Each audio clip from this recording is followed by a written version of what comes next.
So, shall we start? It's working. So, hi everybody. Today we are going to hopefully finish this last chapter, which is on the this last part of chapter 3, which is on the data preprocessing. So, I think we discussed it last time a tiny bit. What we are going to do. So if you remember, last time we discussed the idea of overfitting, right? So what was the idea of overfitting? What was the issue in overfitting? You had a model. It was, basic point of view, it was too complex for the task that you are doing, meaning that it's going to overfit your data, right? But then we said we can look at this overfitting from 3 different perspectives. The first perspective was the one I told you, the model is too complex. The second perspective was, what was it? Data set is too small, so we don't have enough data. And the last one was the idea of co-adaptation, exactly. So without the bunch of ways are doing more than we want. So for the first one, the first idea, if we look at it from the perspective that the model is too complex, how can we control it? What was the solution to that? Modify architecture, but what should you do to find out which architecture is good? Hyperparameter tuning, right? So you're going to look at all possible hyperparameters that you have, and then you try to do validation and specific validation set. This is going to help you to find the right choice of the hyperparameter. So this was the first idea. For the last one, what was it? Co-adaptation. So what was the solution to the co-adaptation? How can we control co-adaptation, avoid this happening? Regularization, exactly. So we had, what is it? Okay. Oh, it came back, okay. So the second one was co-adaptation. So co-adaptation, we came up with the solution of regularization. Basically, we just add a penalty to our empirical risk, and this penalty is going to help us not get into the situation of co-adaptation, which leads to overfitting, right? So this was the second one. Now the last one is, the last solution that I want to give you is when you look at the problem from this point of view that you don't have enough data. And as I said, all of these issues or all of these points of views are basically the same thing, right? So they're describing the same problem from different point of view. Potentially, you can do all of it together, right? You can do hyperparameter tuning. You can try increase your data. And finally, you can use regularization in your training. So by doing all of them together, you are going to make a very good solution or a very good robustness against overfitting. So today what we are going to talk about, we're going to talk about data augmentation, which is the basic idea to increase our data without going outside and collect data. But with this reason, I'm going to just give you a bit of more intuition about the idea of data and how you look at data in computer science in general or in machine learning in particular when you talk about data. So hopefully you're going to get into this idea that what is data distribution, so how you can look at data as a random process and something like this. So let's just start with the idea. So what I want to talk about today is a general thing. So I want to talk about data preparation. And as I told you last time, once you get into a job related to machine learning, probably most of the time you are doing data preparation, just trying to prepare your data, do some processing on the data so that when you give it into your model, it's going to just get trained very well. But there are a bunch of approaches that you can do in data preparation. So if you want to just talk in like a very detail about that, you probably need to take one course which is on data analysis. And there you're going to get lots of ideas of how you can interpret one data, what parameters you can extract out of it. If you think some specific behavior or pattern is inside data, you're bringing up some hypotheses, how you can test those hypotheses. So all of those things, they are not the topics that we are covering. We basically just try to get into those particular techniques which are useful for the purpose of deep learning. So in general, when we talk about data preparation, any procedure that you do on the raw data, the data that you collect, in order to make it somehow suitable for the underlying model that you are going to train or inference on, this is the idea of data pre-processing. Okay? Simple thing. Now, there are a bunch of things that when it comes to deep learning we do on the data. One of them is the idea of data augmentation, which we are going to talk about today. So what is data augmentation? Basically, it means that I have one data set. I don't have the chance to go outside and get more samples. I want to start from this data set and somehow extend this data set from the samples I have inside it. And it might sound a bit weird, but you're going to see it's very simple. You can do it. So this is one idea. The other thing that we touched briefly in this part of the course is the idea of data cleaning. And I, in particular, put that here just to, first of all, you get some terminology clear. And the second thing is that some of you might work with real data, like you collect data from internet and you try to use it for your project. So it's good to have a bit of idea on that. And there are, of course, packages in all programming languages which do all we talk about here in this lecture. So data cleaning, things like you get the idea whether you have outlier or not, whether you have duplicates in your data set or not, and whether you need to just clean them or not. This is the idea of data cleaning, okay? To just make the data better trustable or better representative of what is really happening in reality. So there are also a bunch of things like data transform. For those of you who have introduction to machine learning, you might, you know the idea of PCA, principal component analysis, right? This is one sort of data transform. You get data in higher dimensional transform, you project it down, right? There are also the other way ideas, right? Embedding, for instance. You have the data in low dimension, but you want to deal with the data in higher dimension. So you just map it into the higher dimension. And how you can design those transforms, this is again one story. And we're not going to cover it really here in this course because it is not really useful for what we do. But if you are interested or if you get in touch through your project to it, it's interesting to check online and you're going to see all those things. So the dimensionality reduction is indeed one particular form of data transform, and lots of other things you can do. So what we are going to do in this course, in this part of the course, we are going to just touch these two topics, so augmentation and cleaning. And through that, I just try to give you a bit of idea about how you can look at data or how you need to think about data when you are doing machine learning. Okay, so let's first start with data augmentation. So when we talk about overfitting, as I told you, one of the conclusions that we had was that the overfitting is basically coming from the fact that we have a very small data set, right? If we have more data samples, we might be able to avoid the model to get overfit. So how we can make the data larger, right? So how we can expand our data set. You might say, okay, if your data set includes cats and dogs, go outside, find new cats, find new dogs, take pictures, put in your data set, you have more data. But first of all, I don't want to do that. I mean, none of us, I guess, would like to do that unless you're a really outdoor person. So I prefer to stay on my computer. This is the first thing. And the second thing, in many applications, you don't have access to, right? So the data that you get is this kind of thing you get once upon a time, especially in medical applications, right? So for instance, if the medical data is coming from some measurements which can be done in very specific surgeries, so you cannot lie down a random person and open up, right? So just in special surgeries, when it happens, they can report some data, right?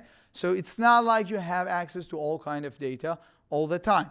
And the idea of augmenting data is that you start from a data set, a set of, for instance, cat and dog images, and you want to expand it, okay, without getting into new cats and dogs. How you can do that? Well, let's first think about it a bit general. So let's try to formulate it a bit mathematical, the things that we have done up to this point. So we have a data set. For instance, X's here are pixel vectors of cat or dog. V's here are the labels, cat or dog, right? So I'm going to say cat is 0, dog is 1. Then we talked about it thousands of times. You can always show your data set in this form, right? So pixel vector and the label. And then this is your data set. Now say x1 is 1 pixel vector, which is corresponding to the cat image. It means that v1 is essentially labeled 0, right?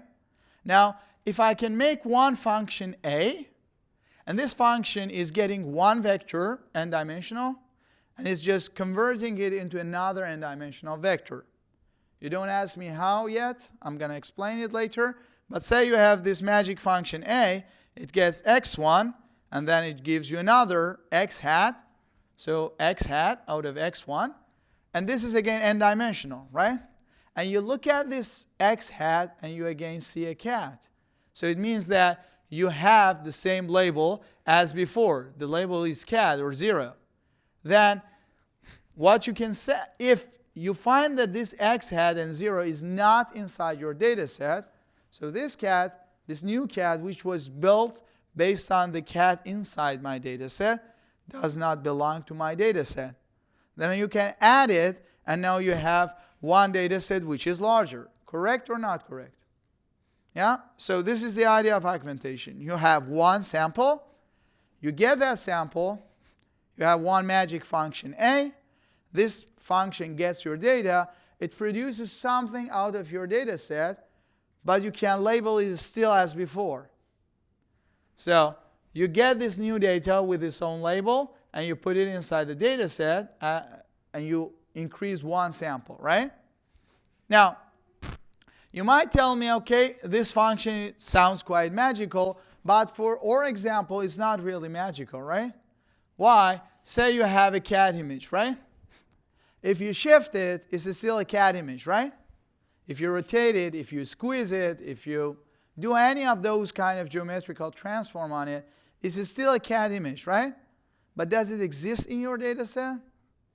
No, right? So the cat shifted, or I don't know, I don't have the squeezed one, but rotated, all of them are still cat, but none of them exist in your data set, right?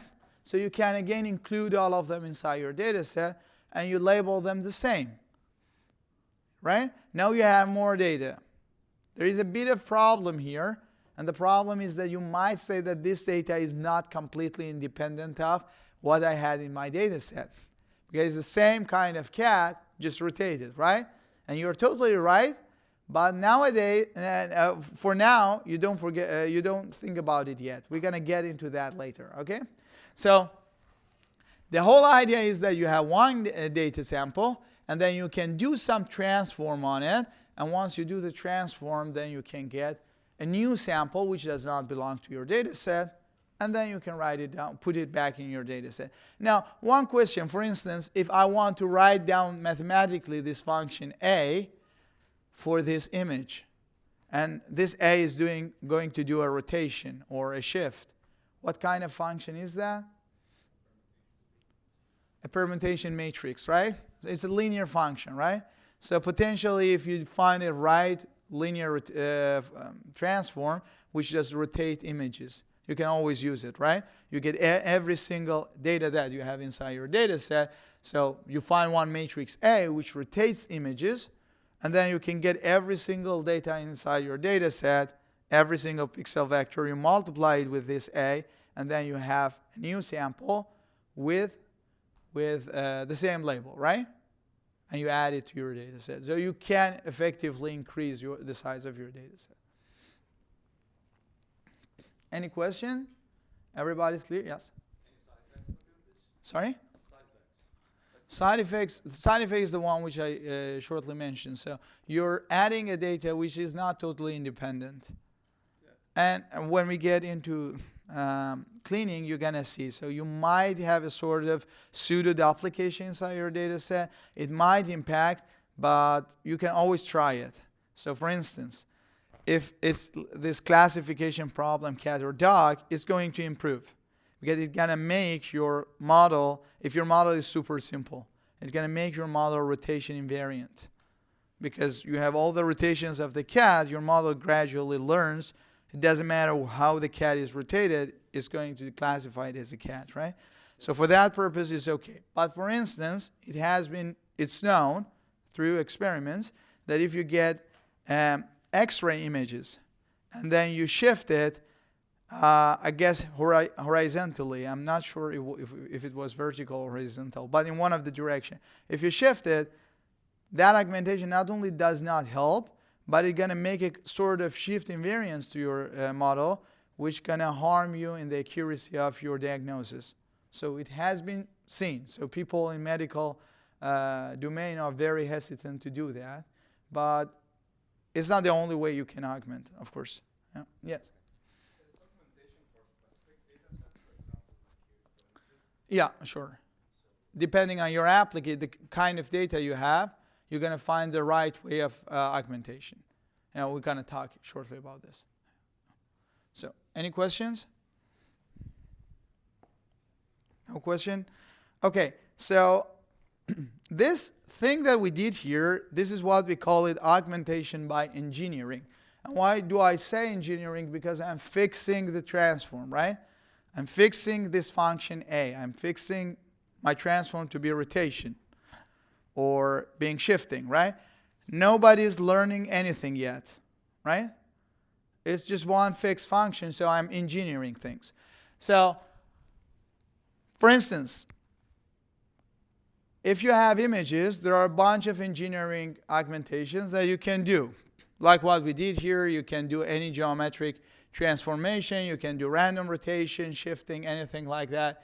You can do kernel filters. I mean, once we get into CNN, you're going to see that CNN is doing this kernel filter by itself, so you don't need really to do that when you're working with a CNN. But if you're working, for instance, with a simple MLP, then maybe this one is a good approach, right? The other thing that you can do is to do just color space transformation. You have RGB image, and then maybe you can just switch the channels, right? The colors. Just do some transform on the colors. Or you can remove some random pixels. If you have image of a cat and you just remove some random pixels, it's still a cat, right? And it's going to make your model understand that those pixels are not important, right? So this is going to also help you. And you can just mix images. This is a bit more advanced, but you can make like you get two cats and then you generate one cat out of these two cats, right? A kind of superposed cat, right? Like in a very dummy case, you get the two cat, you cut them, put them in one image, right? Now two cat image, right? It's still a cat, right? So you can do this, and sometimes for any of these operations, you can just train a separate neural network to do it for you. Like, I mean, you're going to see it. You don't need to be very impatient, because once we get over with CNN, everything I told you here is going to be very conventional for you.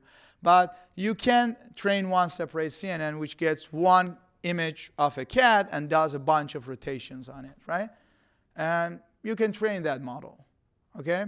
The input is the image, the true image, the output is the shifted image, and you train this model to do this job for you. So for any of these things, you can do it, especially for the last one, because you are having two cats and you want to generate a new cat out of those two cats, for instance. Now, if you work in other domains, the tricks for augmentation might be different, right? Say, for instance, you're working with audio signal. I mean, rotation doesn't make sense anymore. You might change the frequency of the sampling, right? So the speed of the audio, you can change it, right? Or you can inject some noise. I mean, my voice with a noise with the background noise, it's still my voice, right? So you can do this injection. You can do some, for example, random shifts inside the audio. These are all possible augmentations that you can do depending on the application that you are working. If you feel like this is not harming anything, so it's still the same kind of data or the same kind of label going to get to this data, then you can try it. And if you are dealing with text, again, the same thing. Maybe you can do random replacement. Maybe you could do a bit of more advanced things. Nowadays with LLM, we can do that easily. So syntax tree change, like you give the same sentence, you just represent it differently, right? I am happy. Happiness is today mine. They are both same sentence, right? They're both expressing the same emotion, but you are just giving two different kind of sentences, right? And then you can have random shuffling in some applications. You can remove and insert characters or letters in some applications, because you do know that lots of letters we write in any language are, if you drop them, you still can read the text, right? And for me, if you want to make your model robust against that as well, you can do it on your data as well. So any of these ideas, you can apply it on your data, and this is going to be data augmentation. But there is one other way that you can also do expansion inside your data set, and this is what we call it synthetic data generation. So what is synthetic data generation? You already have done it in your assignment 1. What was in assignment 1? So in assignment 1, you wanted to make a data set for this dummy example of mine, which is the projectile, right? So what did you do? You said, okay, if we use Newton's law, then we're going to have this expression. This is the distance in terms of velocity and the height, right? And the height and velocity should be anything. And once I fix them, I can use this formula to compute the label D, right? Now, you generated H and V to be just some random non-negative numbers, correct? And then when you put it here, then you compute D, right? Now, if you want to make the data set, this was what you did in your assignment. You just generated lots of random V and H, and for every single of them, you use this formula to compute D, right? Correct? So what you did, you just generated synthetic data. You synthesized data, right? So this is one other idea that you can generate or expand your data set. If you do know what is the process that is generating your label, for instance, you can just repeat that process on random seeds, right? But you might tell me that this idea is not always feasible, and you're totally right. In the example that I gave you, you did know, I mean, it was a dummy example, and you did know how you can compute D out of V and H, right? So you could generate as much data as you want, right? This is one case. The other case is that you might not be able to just write down everything in formula, because it sounds a bit silly if you know the formula, why you should do machine learning anymore, right? So it might be the case that you cannot write down explicitly the formula, but you can do very, computationally expensive simulations to get the true label, right? Like wave propagation. There are applications. You can use,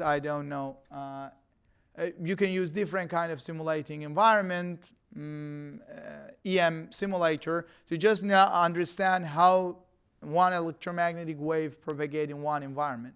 But it's going to be super duper costly for you, right? But if you want to make a data set, you can do it. Just set some random environment, give it to EM simulator. It's going to just describe you the EM propagation for a bunch of scenarios, and then you get them inside your data set, and you do machine learning on top of that to just develop one model which can look at the environment and give you the EM propagation, right? So it might be that you can synthesize data, but it's costly for you. So you pay the cost initially for a data set, and then you try to make one model which does everything very fast, very quickly, based on the machine learning idea, okay? So this is the case.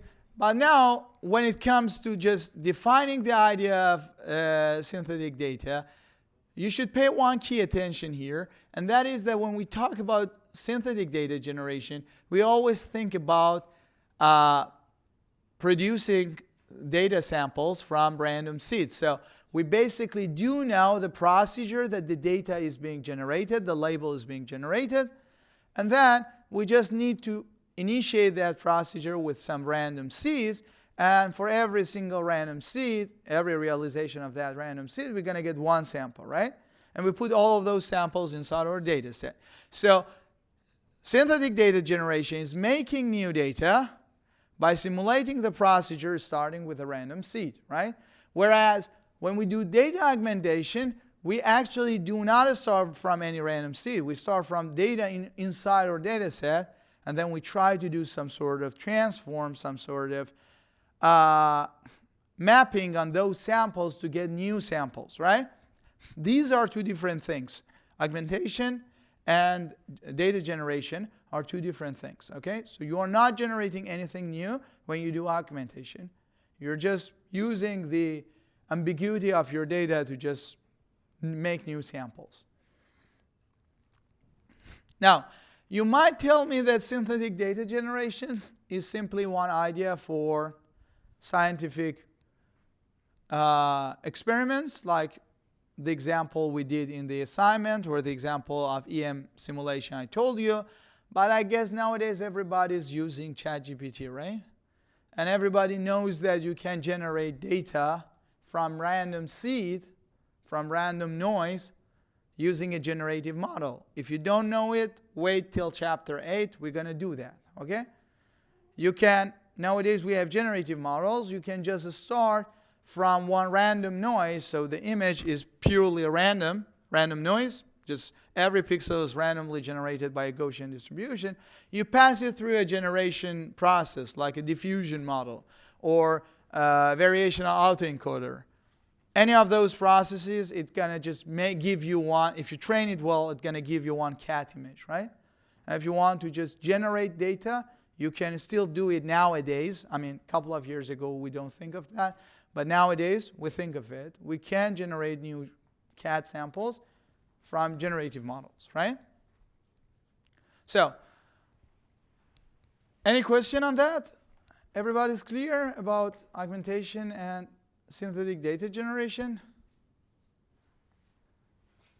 Cool. So if you got no question, then let's just make this augmentation a bit more advanced. So one thing else that you can consider, as I told you, you don't need necessarily use one single sample to generate your new sample. So you don't need to shift one cat image to get a new cat image, right?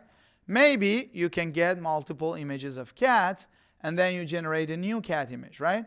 So augmentation does not need to start from one single sample. It can start from multiple samples and give you a new one, right? And one other thing, if you can make one transform which gets image of a cat and give you an image of a dog, and that dog is not inside your data set, you're still doing augmentation, right? So the other thing is that you don't really need to make A, the transform that you have, to just give you data point from exactly same label, right? Maybe you can just do one magic function which gets any cat and just generates one corresponding dog for that cat, right? So if this guy is looking like this in the cat world, then it's going to look like that in the dog world, right? Maybe you have this function. If you have that function, that one could do augmentation again for you, right? But if your classification is on cat or dog, you cannot use any function which gets a cat and gives you a horse, right? Correct? So key idea is that your augmentation function, whatever it is, it should give you one sample which has a valid label, right? Valid label, it means that the label belongs to your data set. So your data set includes cats and dogs. It should be a data. The output should be something from the world of cats and dogs, right? It shouldn't be a frog. Clear?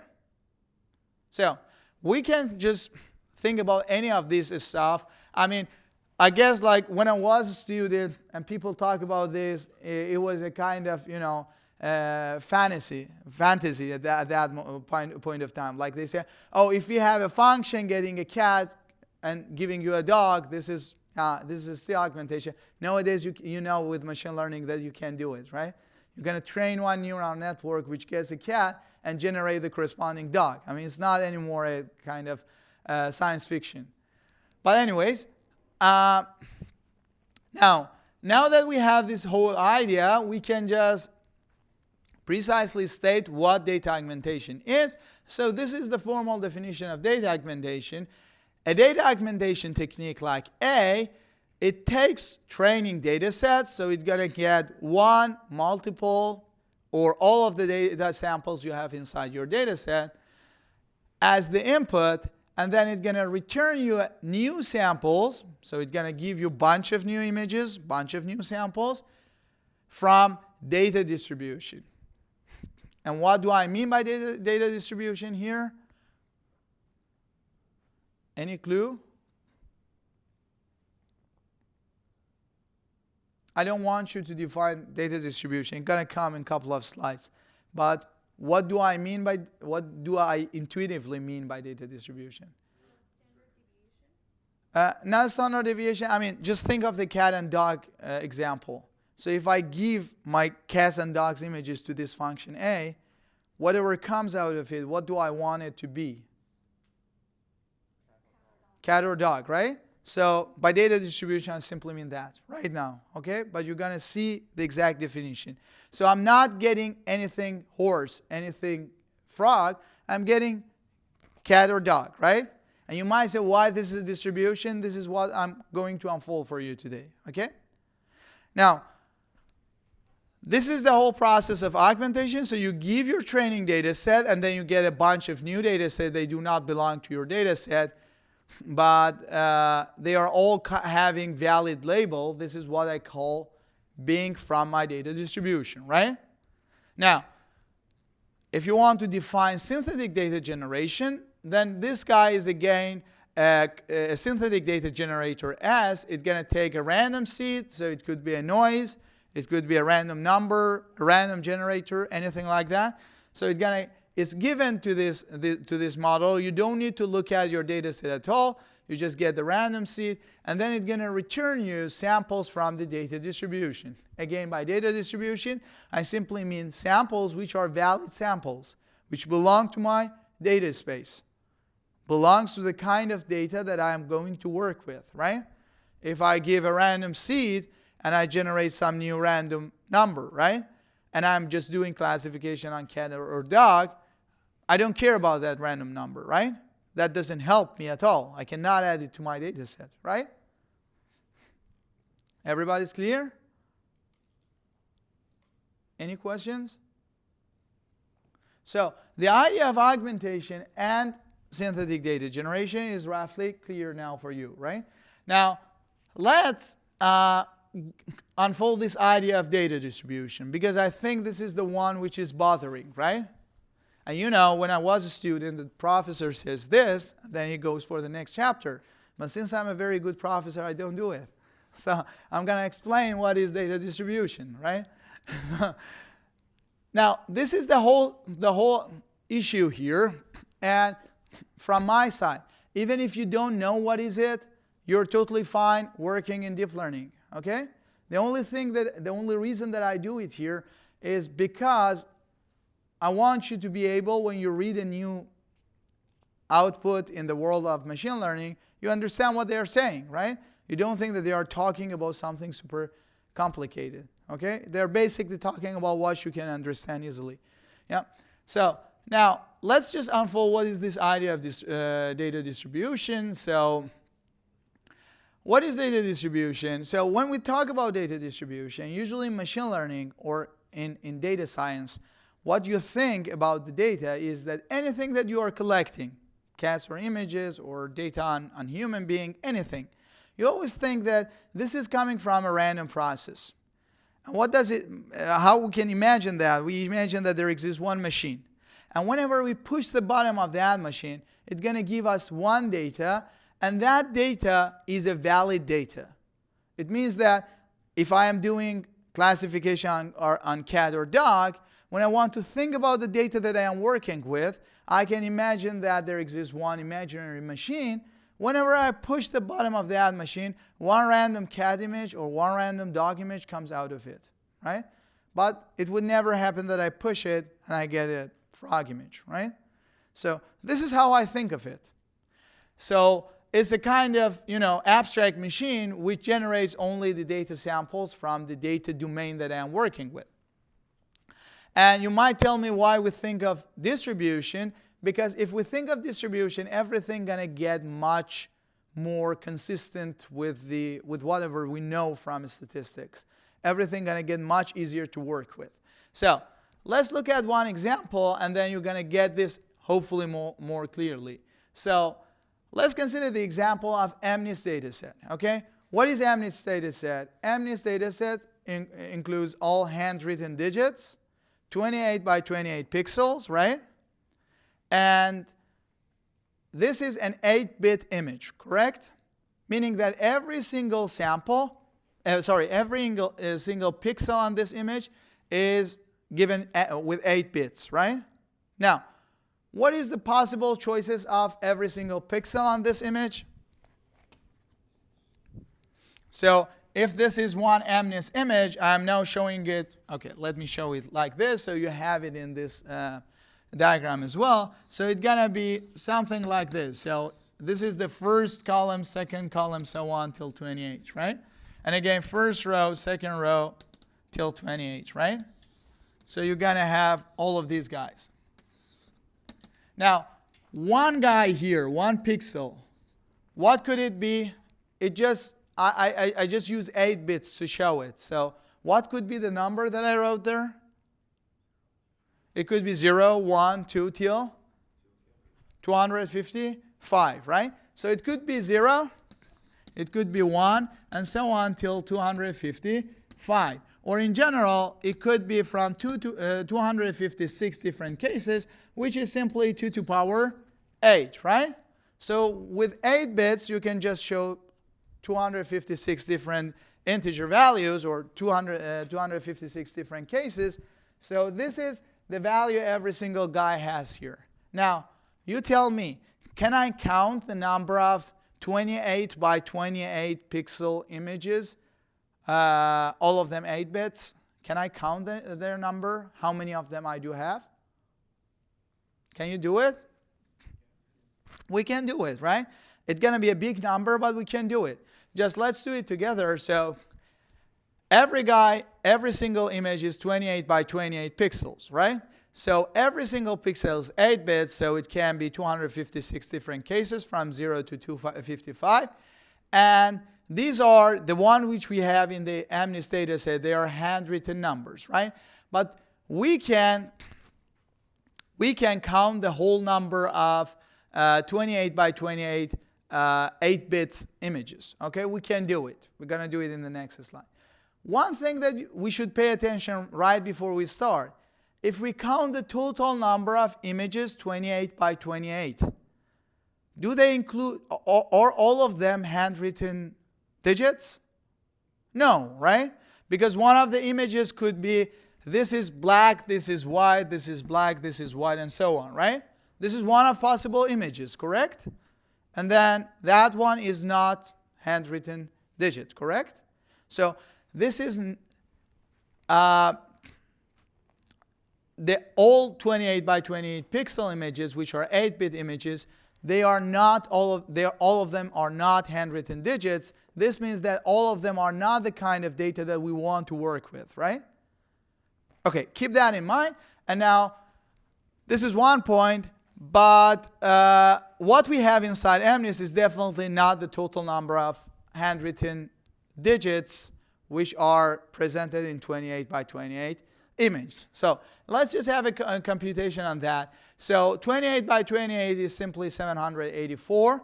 So this is the total number of pixels we have. Every single pixel could be could take 256 different cases. What is the total number of images that we have?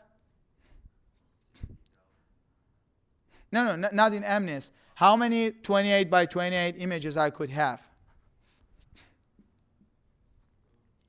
Every single guy could be one of those 256 different cases to the power of 784. Great, so you got it.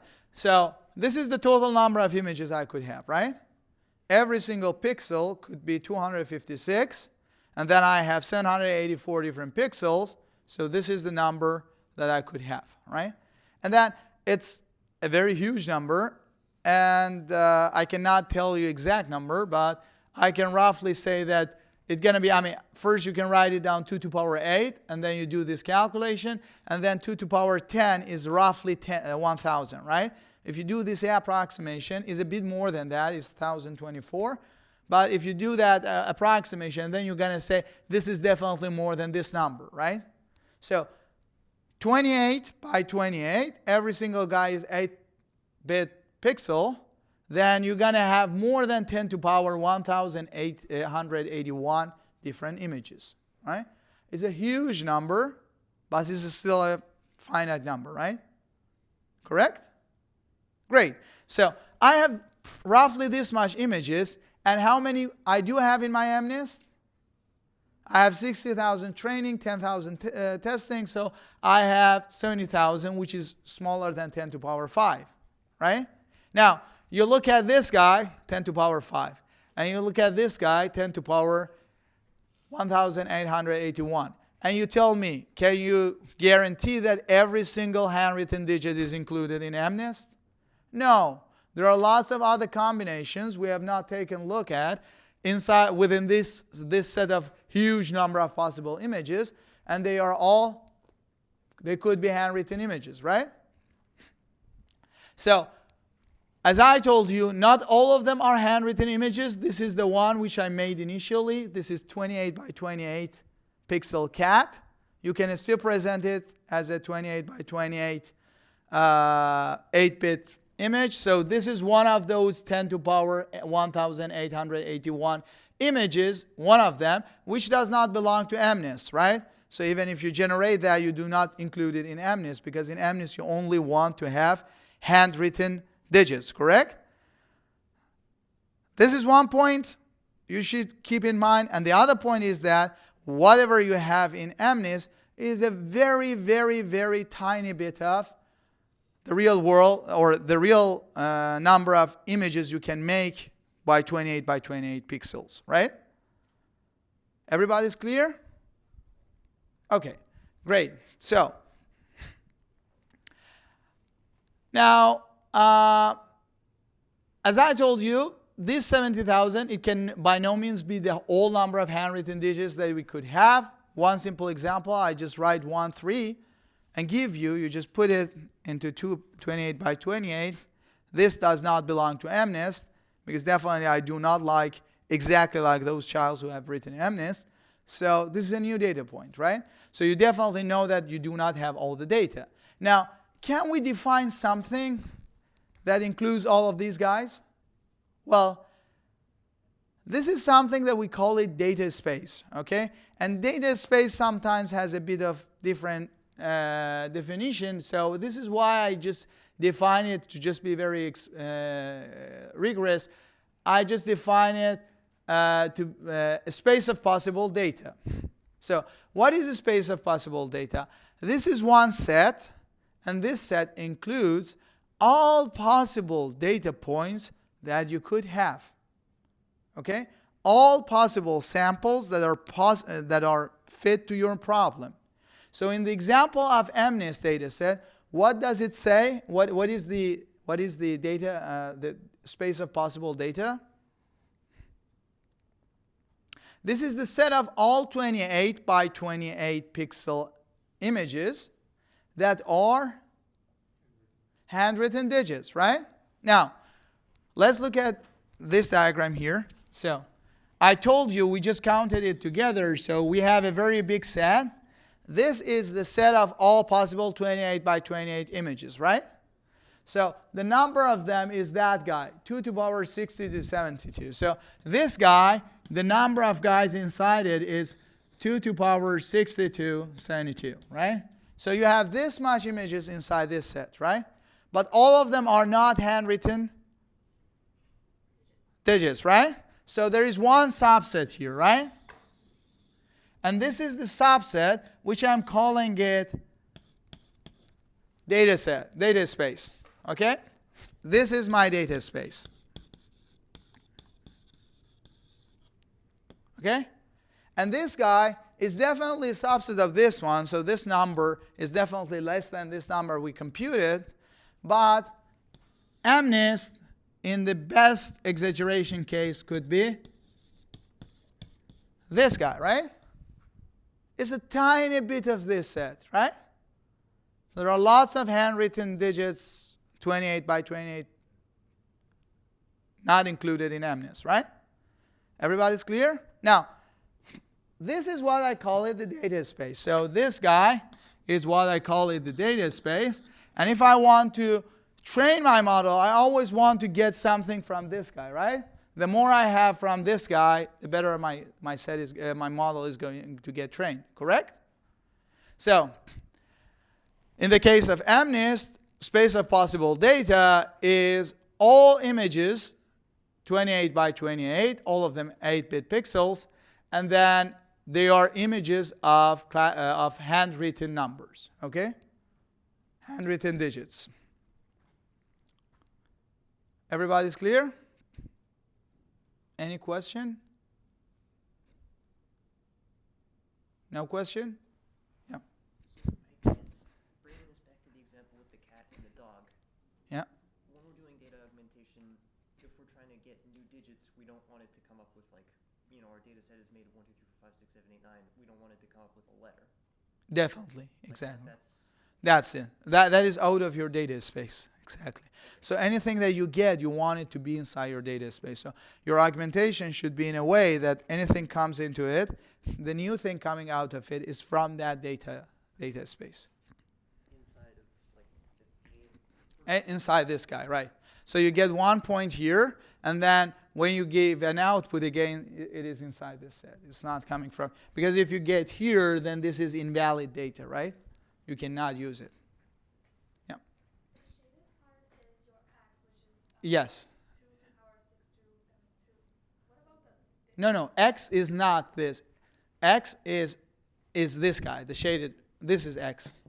This is the one 2 to the power 6272. X is the set of all 8-bit 28 by 28 images, which are, just look at it here, handwritten number. you only care for handwritten?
Okay.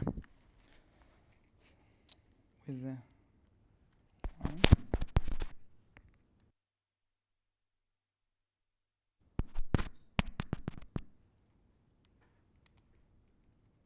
here. Okay, so, yeah. There's no way to write a clear expression for the data space, right? Sorry? There's no way to write a clear definition or expression for the data space. I define it. I define it to exist. Yeah, but the contour is kind of vague. Yeah, the definition is vague. Right. This is the next thing I'm going to talk about. Sorry? It can be small or big. It could be small or big. I mean, intuitively for MNIST, it's going to be very big, right? But this is why, I mean, since it is very vague, then this is why we define distribution. That's going to make us easier to work with, right? Yeah. Okay. Now, so, as your friend also mentioned, this is very important to pay attention to this fact that this is only a definition, right?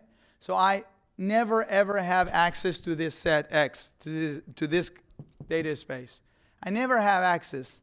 Maybe if it is a very dummy example, then you have access to it. But in any practical example, you can never ever find out what is that set, right? So you can always imagine it. I mean, you can imagine it exists, right? Maybe somewhere in the other galaxy. But it's not here. We don't know what it is, but it doesn't harm to define it, right? And we say any single image that we get is coming from that space, right? Everybody's clear? Great. So if that is clear for you, then what you can say, you can say that this data set that you have is a very tiny subset of your true data space, right? So this MNIST data set that you have here is a tiny subset of this huge set, which is your data space. But how did you get those samples inside this one? Did you go and collect one specific point of that data space? No. You just went out, asked people to write down handwritten digits, correct? And you collected them, right? So you can think that MNIST was coming from one sort of random process. So you can think that there exists one machine, even though you don't have access to that data space. There exists one machine. Each time you push the button of this machine, it's just going and choosing random guy from this one and giving it to you. It's true. This is not really what happened. I mean, really, you just went out and people started to write down that. But that thing can be mathematically abstracted in this form, right? So you have one machine. Each time you push the button, it just goes in that huge space, just selects one sample from that space and gives it to you. Everybody's clear? Now, for instance, with the case of MNIST, what we can say, so this is the idea. So the idea is that we can assume that there exists one machine and it has a button.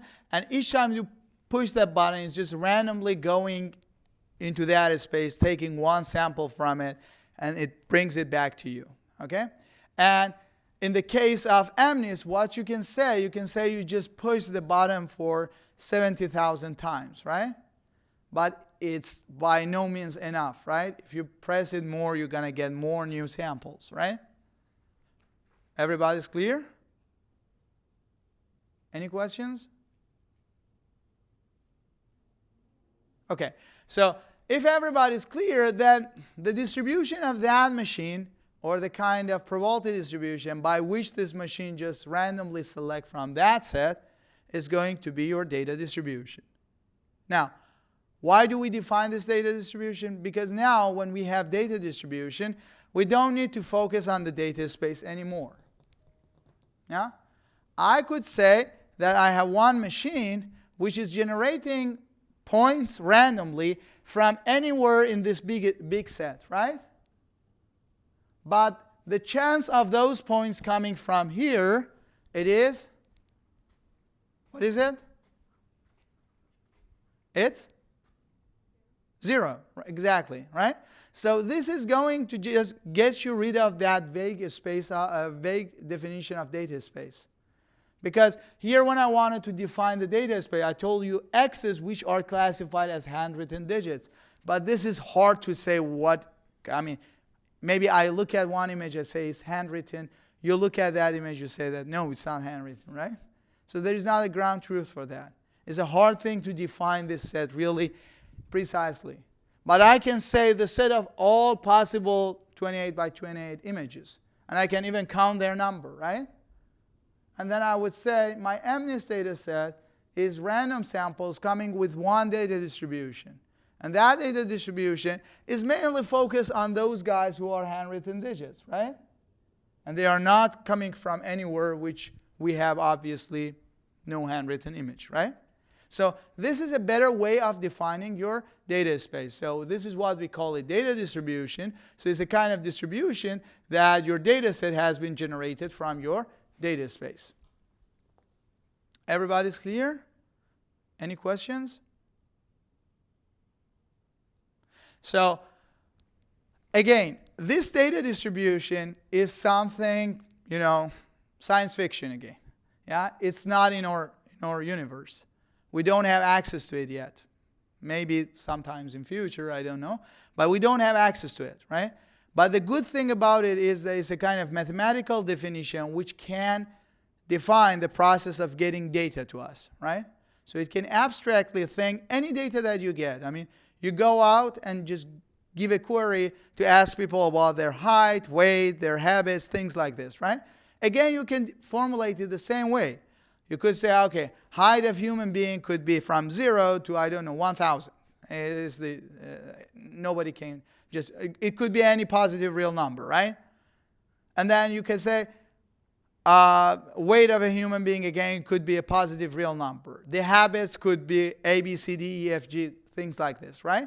And then you have one specific mathematical object which has two real numbers, one letter, A, B, C, D, or till G. Yeah, and whatever you interview in the street is one random guy who is randomly choosing one values from these items in the object and give you one sample, right? And what is the distribution of this process that is generating these samples is your data distribution, and you don't know it. You never. I mean, it's very hard to find it out unless your example is super easy, but the good thing is that it's going to give you kind of abstract definition which you can work with now, right? Now, just for clarity, to just make it clear, like even though it's a kind of abstract definition, you can still have some sensing about it. For instance, if you have MNIST, you do know that you have 70,000 samples in it, and they are all coming from this distribution PX, right? And this distribution PX is the one which is going in that shaded data space and bring me one handwritten digit, right? I don't know what that distribution is, but what I can say that the probability of this happening, coming out of having this sample, so my data distribution at this particular point, which is looking like a 3, is going to be non-zero, right? Because the chance of this guy happening is not 0. This is handwritten digit, it could happen, right? But the chance of this guy happening is 0, right? Because you would never ask a right mind person to write you a digit and gives you back this, right? Unless, I don't know. Maybe some people look at it as a digit, I don't know. But most probably, even if it is not 0, it's going to be much smaller than this one, right? So I hope that you got the idea of data distribution. And as I told you, the main reason that I gave you this one is because when you open up any paper, any project, any textbook, you usually get into such terms, right? For instance, I took it from one paper.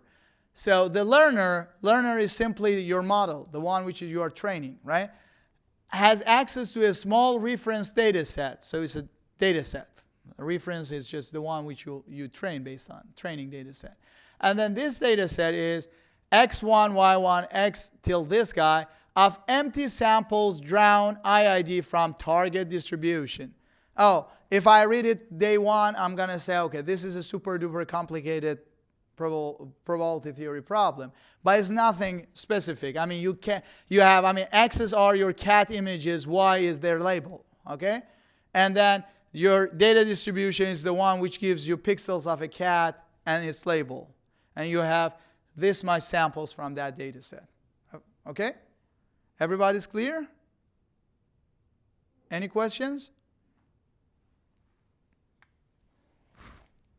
Now, once again, you don't have access to the data distribution, and you usually cannot even approximate it. Just think about MNIST example always, these numbers that we computed today. Whatever you have in MNIST is not even a drop from the sea of samples you could have, okay? And in some very dummy examples or very basic examples, you can do approximations. So I guess we did it in ECE1513, where we have like a bunch of samples coming from a Gaussian distribution, or we assume they are coming from Gaussian distribution, and then we try to find the mean value and the variance of that distribution. You can do it, but this is when you have, just one dimensional data and you have a huge number of samples, so that you can do this. Rather than that, you cannot really do it. So that's it. Let's just have a quick break, 5 minutes, and then we continue with data cleaning.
So, shall we go on?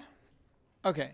So, let's get to some practical aspects of looking at the data from a statistical point of view. So, one point I just forgot to mention.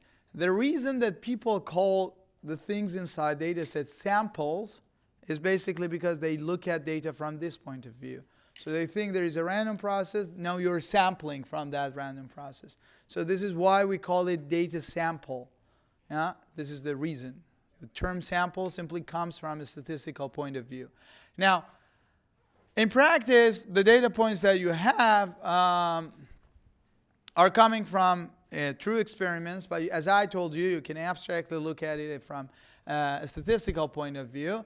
Now, there are a bunch of approaches in practice that, based on this idea, try to look at your data set and try to clean your data set in order to make it a better representative of the data space. For instance, maybe you look at your data and then you see that you have too much non-typical samples inside your data set, right? For instance, you are talking about the height of people, and then you, out of bad luck, you were sampling only people who are very tall, right? Then this is not a very good data set, correct? So, and this could happen. So you cannot say simply because I went out and I checked the height of random people, no, I am very fine. No, this is not the case. Maybe you just randomly just ended up in the basketball club, right? And you just sampled people who are very tall. So this is going to help you in that respect. Also, sometimes you do some sort of transformation on the data. Probably many of you in the lab work with things like doing curving, putting numbers on the curve, right? And then instead of taking the number itself, you take the one which is on the curve. And this because you do know that this is a better approximation of the true distribution.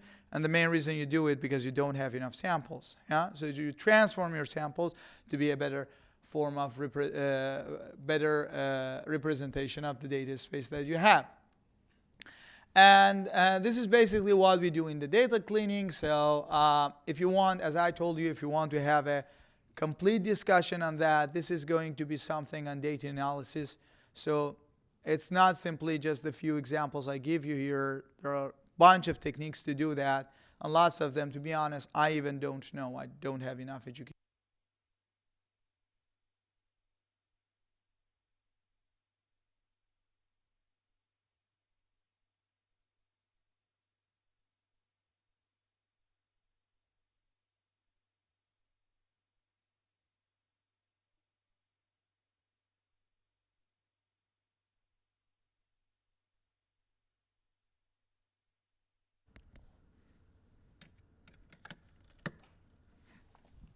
Okay. Okay, apparently the charger is not working fine. Huh.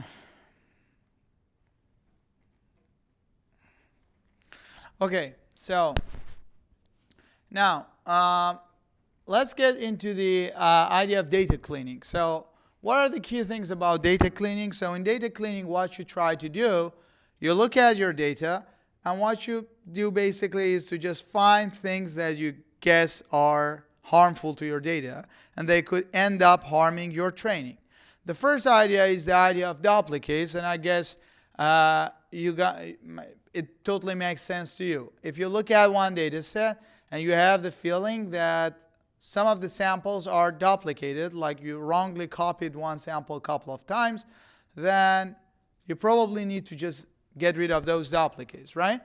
And you might wonder, what is the issue if we just add more copies of the same data, right? For instance, if I want to do augmentation, I just copy the same cat again and again and again to my data set.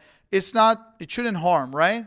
You might guess like that, but this is essentially not correct, because if you have this data set and then you are going to do training, what do you do at the very end of the day? You are going to compute the loss between your outputs and the true labels. So, and you average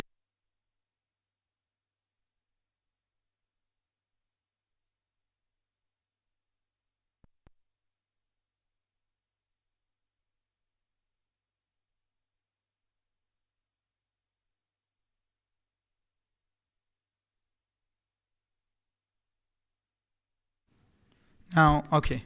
So I do it here because many people, because of the storm, are not showing up, so I don't want them to miss the lecture. So, okay, if you do the training on the data set that you have, you're going to have something like this, right? So this thing is the average over your whole data set, correct? Okay, now what if I just get one sample, the first, for instance, sample, and then I copied m different times inside this training data set? What's gonna happen? Okay, now if I copy my sample m times again to this data set, how many samples do I have now? I had B samples, and now I just added m different other samples, so it's gonna be B plus m, right? Okay, great. Now, the first B samples are going to have the same loss as before because they are the same samples, correct? And then I'm going to have m times the first sample, right? So the first loss, I'm going to have m times that one as well, correct?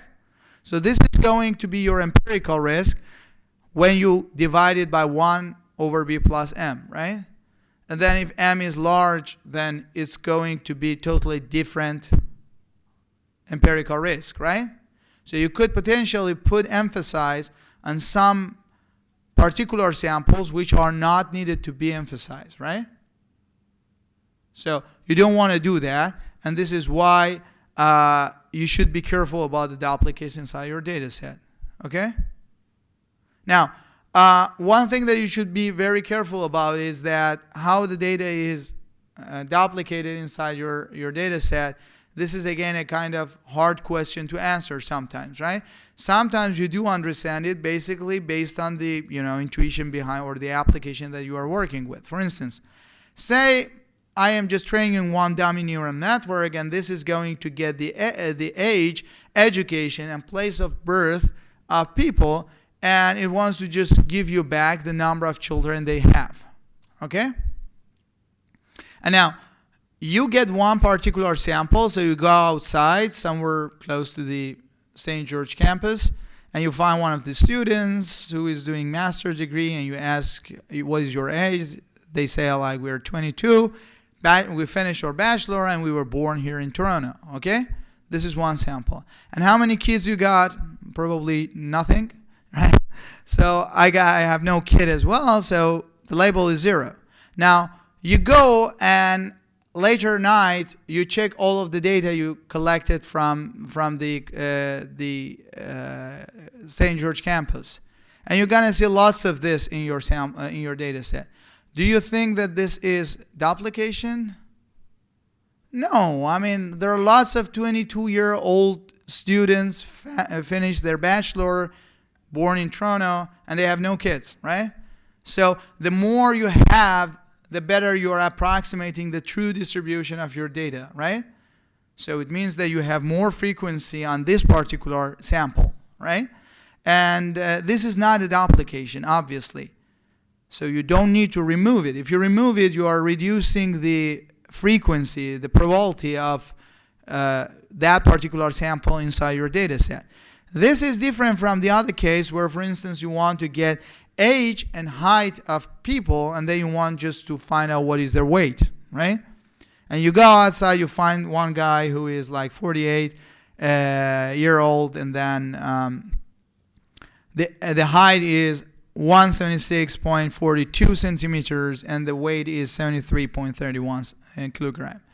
And you go later at home, and then you see you have 2 of this inside your data set. Do you guess this is a duplication or not?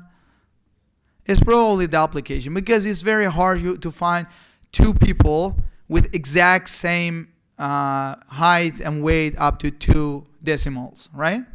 It's very hard to happen. So now, most likely the second one is duplication, but very likely the first one is not duplication, right? Correct? And bingo, I am talking about what? Most likely this is duplication. Most probably that one is not duplication. And all of this comes from the fact that you assume of the data to be a random process. Okay? Because at the end of the day, you would say, okay, it's not impossible that I find 2 same age, same height, exactly same weight. It's not impossible, right? But it's very hard to happen for you when you go outside and randomly sample people, right? It's very hard to happen. And even if it happened, it's not good to have both of those duplicates inside your data set, because that particular sample does not worth that much of weight, that much of frequency, right? Okay, so you, even when you are doing just by heart, when you are doing some experiment, you basically look at everything from that perspective, but maybe you don't formulate it the way that we do it in data science. Okay? So this is the one thing. The other thing, any question on duplicate? I think these are, today's lecture is quite easy, right? Okay. This is a good one on after storm, right? Okay. So now after this duplication, the other term that we could, or the other kind of cleaning that we might do is on outliers. And do you know what is an outlier in a data set? Outlier is the guy who is quite abnormal as compared to the others. So this is the kind of fair definition, is a data point that lies in an abnormal distance from the other samples. Okay? So how you can think of an outlier, maybe you are just doing, I don't know, one experiment in the lab, right? The Ohm experiment. You just measure the current, electrical current and the voltage, and then you try to just find out the kind of the resistance of the material that you are doing experiment on. And once you do it, you see most of the points that you get are roughly on the same line. All of them are like this blue points here, right? Most of them are lying on the same line, but there is one guy who is totally off the line, right? So this guy is the one which I call it the outlier, right? And if you have it inside your data set, what does it do to your data set? How does it impact your training of the model? Yes, it could push the line away, right? Because, for instance, you collect these samples and you do not touch the samples, you keep all of them, and you try to fit a line into it. It's like a very super simple model. And then at the end of the day, the line that you're going to find is going to be this guy, because this is in a fair distance from everybody, right? But the one who is pushing everything hugely up is the outlier, right? So if you just drop the outlier, then you're going to end up on the blue line, right? Correct? Great. So this is the outlier, and finding outlier in the training data set is a quite important thing when you want your model to generalize, because if you again, if you think of the samples that you are getting as just samples from a random process, those outliers, it doesn't mean that they do not exist. They exist, but they happen with very, very, very, very small chance, right? And you were in a very bad luck that you got that sample, right? But this is not a good representative of your data when you are having just few samples, right? So maybe you can get rid of it. Or maybe you can deal with it in a different way, right? So finding it is quite important. There are two different approaches to find. One of them is what we call it univariate outliers. This is a type of outliers which we can find them out simply from their marginal distribution. And what do I mean by that? It means that the data that you are collecting, it could include multiple entries, right? So you might collect a vector, and this vector has lots of entries. But if you want to know one of the entries in this vector is outlier or not, sometimes you really don't need to look at the other guys in the vector, right? The other entries. If that happens, this means that you can talk about that entry marginally. This means that this is one univariate outlier. So one example going to make everything simple. So say, for instance, you're just collecting data. And the data that you're collecting is collecting height and weight of people, right? So this is going to be a vector of size. Vector of size. Your data samples are vector of size 2. One entry is height, one entry is weight, right? Now, you are in a very bad luck. So Sultan Guzen, I checked it when I was making this slide. He's the, I guess this is true. He's the tallest alive person on the world. But you were in a very bad luck and you sampled him. Okay? So his height is 2 meter 51 centimeters. So you have this guy inside your data set. And obviously he's an outlier. He's the tallest person on the earth, right? But typical people are not that high, right? It doesn't mean that he's not going to happen. It's, even taller than this guy we had on the earth, but they are all like very rare samples, right? Now, if you have this guy in your data set, you really don't need to look at the weight, right? You can just look at the height and immediately you say anyone on the earth is around 1.5 to 2 meters. So 2.51 is something not possible really, right? So you don't really need to look at the weight to understand this is outlier. Simply by looking marginally only on the height, you're going to see that this is an outlier, correct? So this is a univariate outlier. Just the single height is giving you the idea that this is outlier. Everybody's clear? Right? So this is one case. The other case is that you might have a multivariate outlier. And multivariate means that now you need to look at the joint distribution of the guys inside your sample. So if you're collecting a vector, you need to just look at all of them all together. And then you compare it to the classical distribution that you expect you see. Again, let's just have one example and it's going to make everything much easier. So say, as in the other example we had, we collect height and weight, okay? And now you have one sample which says the height is 1.82 meters and the weight is 24 kilogram, right? 1.82 meters, 182 centimeter is a normal height for many people, right? So if somebody tells you, I have seen a guy who is 182, you're not wondering. It's not an outlier, right? 24 kilogram is a normal weight for a 7-year-old kid, right? 7-year-old kid could be simply 24, right? So both of them individually are totally fine. They lie within normal range of weight and height. But when they are both together, now it's not matching, right? One guy who is 182 cannot be 24 kilogram unless they are very, they have very special conditions, medical conditions, right? So this is again an outlier, which you can understand it by comparing different entries inside your data. This means that you need to have now the marginal distribution, the joint distribution of height and weight. And the joint distribution of height and weight tells you 182 and 24 together, they do not match. They do not happen both together, right? So this is the multivariate kind of outlier that you could have. And now you might ask me that, okay, let's say that we just looked at our data set, we collected a bunch of data, we tried to do some analysis on it, and we found out we have a bunch of outliers. What should we do with those outliers? So there are a bunch of things you can do. So if your model is super simple, like the example I showed you initially, the line example, obviously maybe a good idea is to just drop it out, right?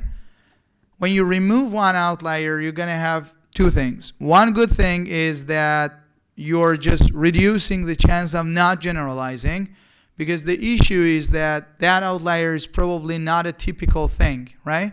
And once you include it inside your training, later any sample that you get is a kind of typical sample. Most of them are typical samples. And your model is not fit to the typical ones, but is fit to typical and non-typical ones, right? And this could potentially make your model less generalizing. So this is one case.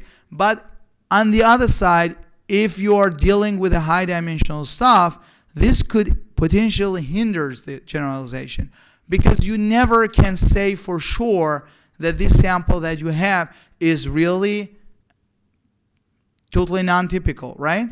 Just consider the example of MNIST. The number of samples that you have by no means is recovering anywhere in the space of your data, right? how do you know that all of those samples that you get are typical or non-typical, right? If I tell you that you just flip a coin, okay, and this coin is fairly distributed, meaning that half of the time you get head, half of the time you get tails, right? If you just try it 2 times and both of the times you see tail, do you wonder, do you get surprised? No. You get surprised when you try it for 10,000 times, right? And you see that it's not happening that 5,000 times and 5,000 times approximation is holding. Like you see 1,000, 9,000. Then you would say, okay, maybe the assumption of having a fair coin is not right, correct? So this number of samples that we have is exactly like one trial of that coin when you compare it to the whole data, right? And you cannot be 100% sure always that this is really an outlier. It might be that you are in a super bad luck. The whole samples you are getting is not really representing your data set. And this happens. It really happens. Especially when you get into generative models, it can totally happen. Okay? So just to have this idea that just whatever you just label it as a kind of outlier, forgetting about this is not always a good idea. There are some better ideas, a bit more robust. The idea is that you just include those outliers inside your model, but you just deal with them differently. And then there are a bunch of specific losses which are somehow sample sensitive. For instance, this guy Minkowski error is something mostly used in practice for regression problems. The whole idea is that when you get, for instance, one outlier inside your data set, or somebody who you feel like this guy could be outlier, then one good idea is that maybe you add it still to your loss when you are computing the empirical risk, but you give it a smaller weight, right? You just reduce the weight significantly so that you don't let it just impact severely on your data, okay? Everybody's clear? Any questions? So we have this pandas library inside Python that you can use it if you want to do any data cleaning. There are a bunch of other methods inside that. I am going to post you one, self-practice assignment which is designed to deal with data. You're not supposed to submit it. This is just purely for your practice. If you would like to get to know more about this, if you're getting your project into that, maybe that one going to help you just understand a bit pandas and other libraries which are useful in Python for that, and also to just practice a few.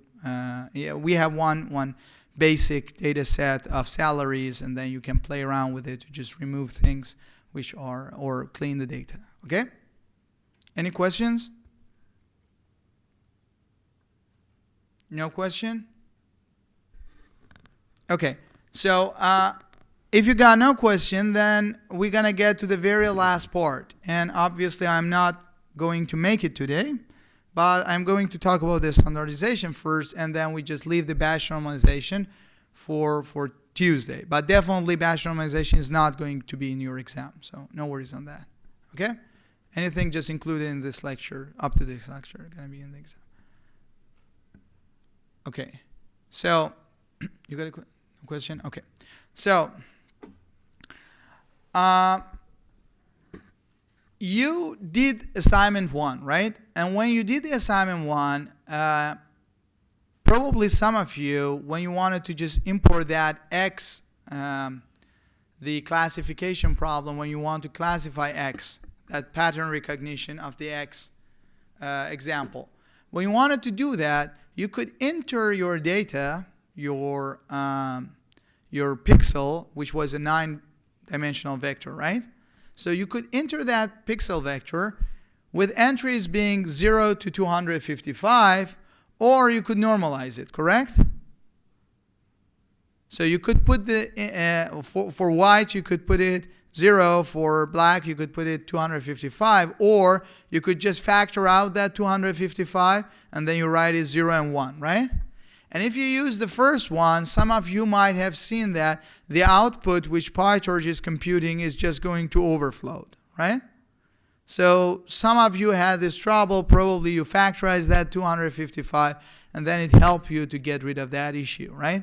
This was a pure numerical issue, but this is something very much happening in any neural network, okay? And the main purpose that I'm not touching that assignment after a couple of years is because I want you to see this so that this standardization idea gonna get more clear for you. So in neural networks, when you are doing training and you are doing the forward pass, forward propagation, backward propagation, then all of those numbers that you compute at some point of time, they could get essentially very large. Yeah, because like the example you had, you might start with a bunch of inputs and then they get some computation, everything adds up, is now large. Then you activate with ReLU, it's gonna stay large, and again you do a bunch of other linear operations, again it gets large, and it goes larger and larger and larger, and if your neural network is deep enough, then at some point it could overflow, right? Yeah? So anything in between the neural network, we usually call it a feature, and like the outputs of those hidden layers, and those features could essentially get hugely large, okay? And the idea of a standardization is that when we are working with these neural networks, when we are doing all of these computations, maybe it's a better idea that every time we want to go from one layer to another, we just normalize everything, right? And as long as we do know the mean and variance that we are doing the normalization with, then we can just recap everything, right? So instead of working with 0 to 155, I just work with 0 and 1, right? And then if I get finally the output 0, 1, and I want to just map it into the original form, which I can plot it, then I just replace that one with 255, right? This is the same idea.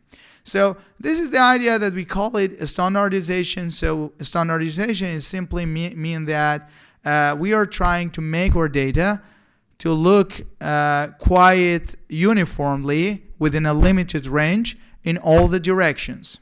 And you might say, what do you mean by all the directions? I'm gonna explain it shortly, okay? But the whole idea is simply like what you did. I mean, a kind of very advanced version of what you did in assignment 1. Okay, you want to get rid of that issue that you're going to have a huge values in one specific directions, right? Like in the vector that you had in assignment 1, then those entries which are 0 are not making any trouble. Actually, those entries who are 255 are making trouble, right? And when you standardize everything, you make them within the range 0 and 1, correct? So this is the whole idea. Now, if you want to do a standardization, you can do 2 different forms of a standardization. You can just normalize your input data, right? This is what we call it input standardization, and this is what you did in assignment 1. But you can also do it within the neural network, so you can do it on the features.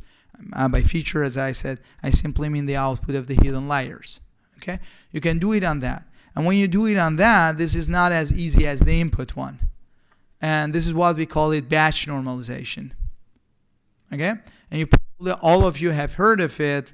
Those who have done some implementation before, you might have heard that, okay, just add batch normalization to make it more robust. But simply, this is the reason, and we're going to see it. Okay? Everybody's clear? Great. So let me just give you one example so that you see the idea, and then we just talk about the input today, and then for the batch normalization we do it on Tuesday.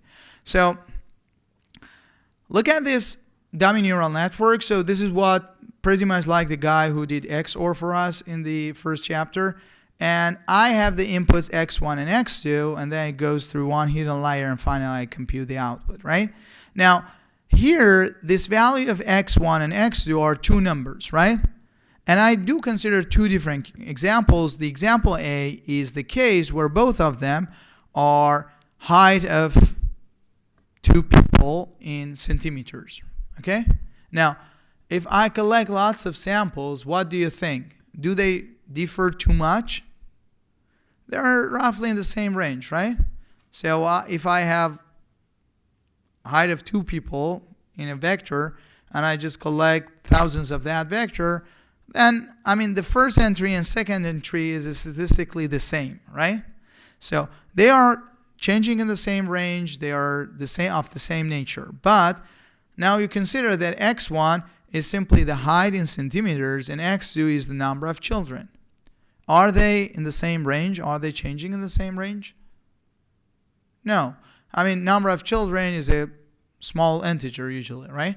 The height is a huge, I mean, 3-digit numbers when you represent it in centimeters, right?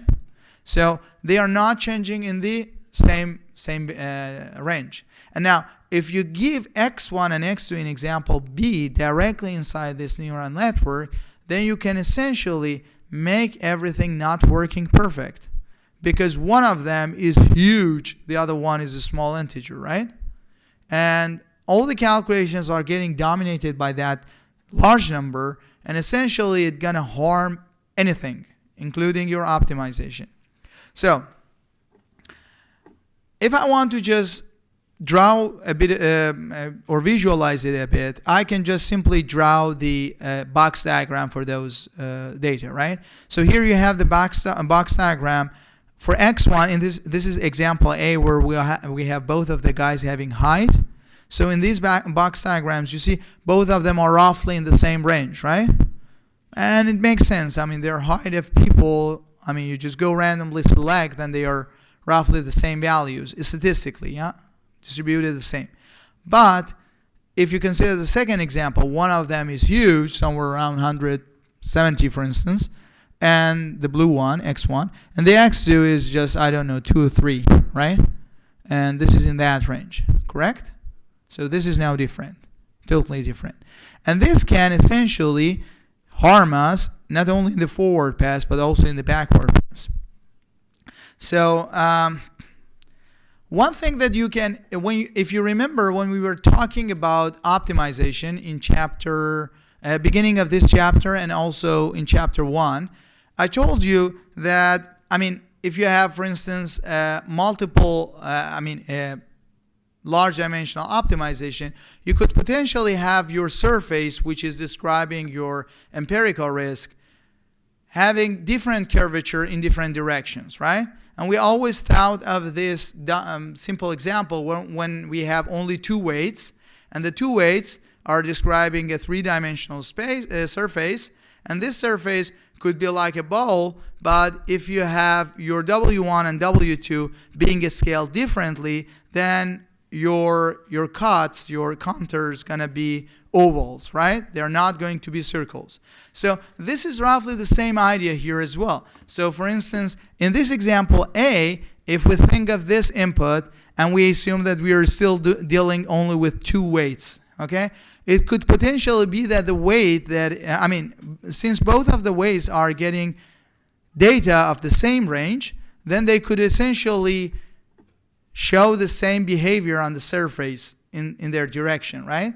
So you can, like in a naive way, you can think that your contours are closer to circles, right? Whereas in the other example, the one which is larger, it could make your spread in one direction much more as compared to the other direction, right?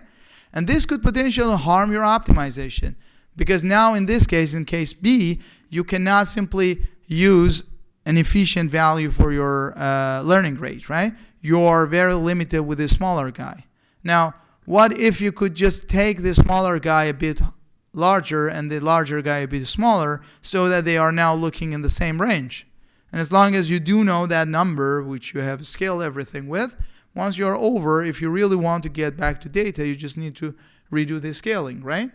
So this is the whole idea of the standardization. So the idea is that you start from your data, and the thing that you do a bit of, so you start from this kind of non-symmetric scaled data, and you try to make them symmetric. And you might guess how you can do it in this very simple example. You might look at x1, all the x1s that you have inside your data set, you compute their average, and their standard deviation, you subtract every single guy from that average divided by standard deviation, you have no something normal around 0, right? Unit variance. And same thing you do to your x2 using all the samples x2 you have inside your data set, right? And once you did it, now you train your model. Once the model is over, everything is connected to your very true data by one scaling and shifting, right? Which you can always do, correct? So it's not a complicated thing for you to just start from this guy and get back to this example A. So you make it into this form, right? It's only about shifting and scaling. And this is the idea of normalization that we do. So I'm going to stop here, and then we're going to do it on Tuesday. So on Tuesday, we're going to start first with the input layer. Input layer is quite easy because you have data. You can compute the average. You can compute the standard deviation, and you can try it forever, right? But when you go to the features, the story is going to change, because every single feature is computed based on the weights of that layer, right? And once you are doing, for instance, the optimization, in each iteration of your optimizer, you're changing the weights, right? So you need to do the calculations again. Yeah? And this is a bit challenging, but this is not the only issue. Once you do the standardization, the normalized version of your feature is also depending on your weights, because those mean and variances, standard deviation that you computed for your feature also depends on weights, right?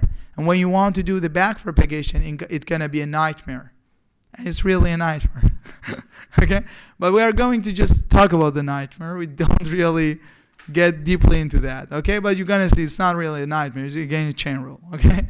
So this is going to be the topic of Tuesday. So I'm not going to have it in the exam. And as I said, the exam going to be super duper simple. Okay? So don't get panic about that. Be self-confident. See you on next Tuesday. Not second next Tuesday.